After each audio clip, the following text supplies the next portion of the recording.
আমার অনেক দিনের ইচ্ছে ছিল মাটির চুলায় মাটির হাঁড়ি পাতিল দিয়ে খোলা আকাশের নিচে একটা পারিবারিক বনভোজনের আয়োজন করব।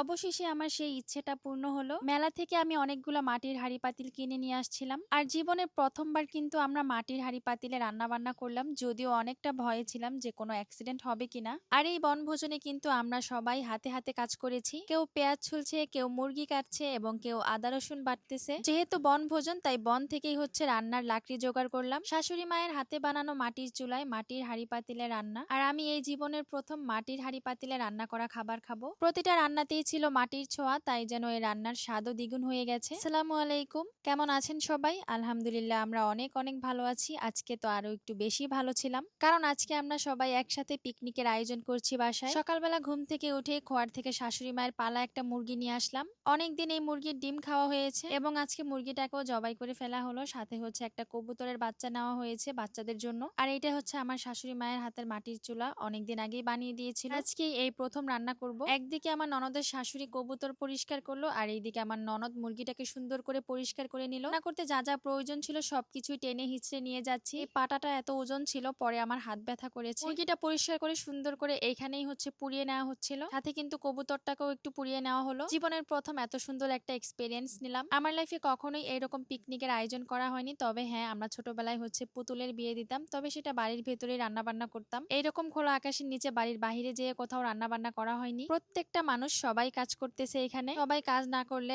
এত সুন্দরভাবে এই পিকনিকের আয়োজন কখনোই করতে পারতাম না। যেহেতু গরম ছিল তাই আমরা বিরিয়ানি বা খিচুড়ি কোনো আইটেম করিনি, আমরা আজকে ভাত তরকারি রান্না করব। আর এই তো আমার ননদের শাশুড়ি, মানে আমাদের মাওই হয়, কিন্তু উনি আমাদের সাথে একদমই বান্ধবীর মতন সম্পর্ক। কত কাজ করতেছে, মাওই ভাত বসাই দিছে, তো আমি এখানে হচ্ছে লাকড়ি জোগাড় করলাম, আর আমি এদিকে সব মশলা বেটে নিচ্ছিলাম। আধা ঘন্টার মধ্যেই হচ্ছে আমাদের ভাতের বলক চলে আসলো। চুলাটাও শুকনো ছিল আর শুকনো লাকড়িও ছিল, যার জন্য খুবই সুন্দরভাবে ভাত হয়ে যাচ্ছে ওইদিকে। আর আমরা সবকিছু এখানে রেডি করে নিলাম। এই মুরগিটা কাটতে গিয়ে আমার ননদের হাতই কেটে গিয়েছে। ভাতটা হয়ে গেলে এরপর আমি এখানে ভাতের মার ঝরিয়ে নিলাম। আর এই কাজগুলো আমি ছোট থেকেই পারি, কারণ ছোটবেলায় তো রান্না বান্না করে খেয়েছি। চুলাতে এবার মাটির কড়াই বসিয়ে দিলাম। কড়াইটা কিন্তু বেশ সুন্দর, তাই না? আমার তো মাটির জিনিসপত্র সাজিয়ে রাখতেই ভালো লাগে। তবে আজকে রান্না করতেছি, অনেক ভয় ছিল মনে, যদি কখনো ফুটে ওঠে তাহলে কি অবস্থা হবে, কিন্তু আল্লাহর রহমতে কোনো প্রবলেমই হয়নি। গরম তেলের মধ্যে পেঁয়াজ কুচি, আদা রসুন বাটা, গরম মশলা বাটা দিয়েছিলাম, তারপরে জিরা ধনিয়া বাটা। আমাদের বাড়িতে যে কোনো মাংস রান্নাতে কিন্তু আমরা বাটা মশলাটা ব্যবহার করি। এখন এটাকে খুব সুন্দরভাবে কষিয়ে নিব।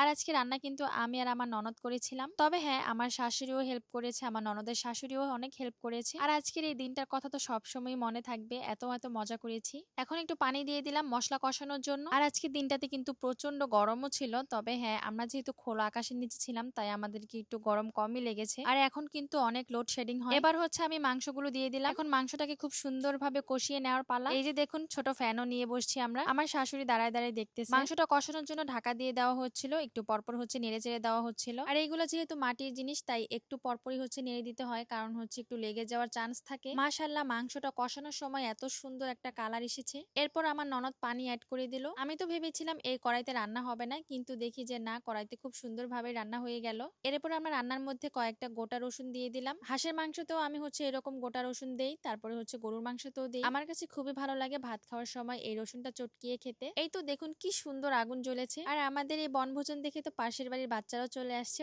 ওরা কিন্তু আমার ভিডিও দেখে।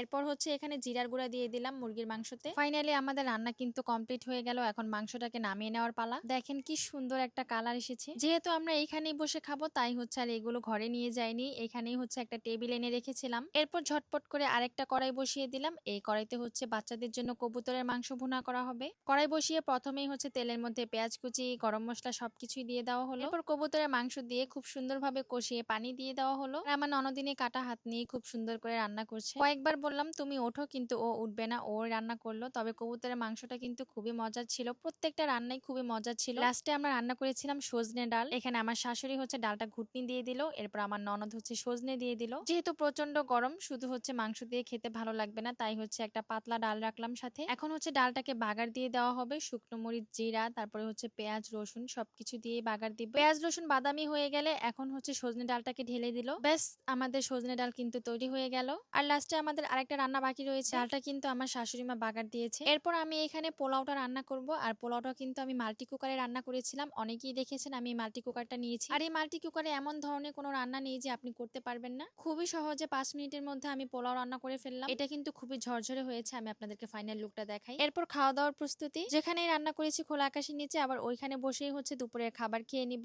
খাবার খাইতে গিয়ে যদিও একটু দেরি হয়েছে, কারণ হচ্ছে এক চুলায় সব রান্না করেছি। সমস্যা নেই, এটা কোনো ব্যাপার না। তবে হ্যাঁ, দিনটাকে কিন্তু আমরা খুবই এনজয় করেছি। তো এখানে হচ্ছে আমার ননদ সবাইকে বেড়ে দিচ্ছিল, আর বাচ্চা দুইটাকে দেখেন, ওরা তো খুবই আনন্দ করেছে আজকে, আর বলতেছে রান্নাটা খুবই মজার হয়েছে। এখানে আমার ছোট বোন, তারপরে হচ্ছে আমার মা, ওই সবাই আমরা অনেক মজা করেছি। আর এইদিকে আমার হাজবেন্ডও খাচ্ছিল। সত্যি কথা বলতে আজকের দিনটির কথা সবারই মনে থাকবে। তবে হ্যাঁ, এখানে হচ্ছে একজনকে মিস করেছি, সেটা হচ্ছে আমার দেবর। যেহেতু প্রবাসে থাকে, কিছু তো আর করার নেই। পরিবারের সবাই ছিলাম, কিন্তু ওই মিসিং। এরপরে হচ্ছে আমিও খেয়ে নিচ্ছিলাম এখানে। আমার ননদ কিন্তু লেগ পিসটা আমাকেই দিয়েছিল, ও জানে আমি লেগ পিসটা খুবই পছন্দ করি। খাওয়া দাওয়া কমপ্লিট হয়ে গেলে এখন সবকিছু টেনে বাসায় নিয়ে যাওয়ার পালা। আজকের ভিডিও এই পর্যন্তই। আপনারা কি কখনো এরকম বনভোজনের আয়োজন করেছেন কিনা আমাকে কমেন্টস করে জানাবেন।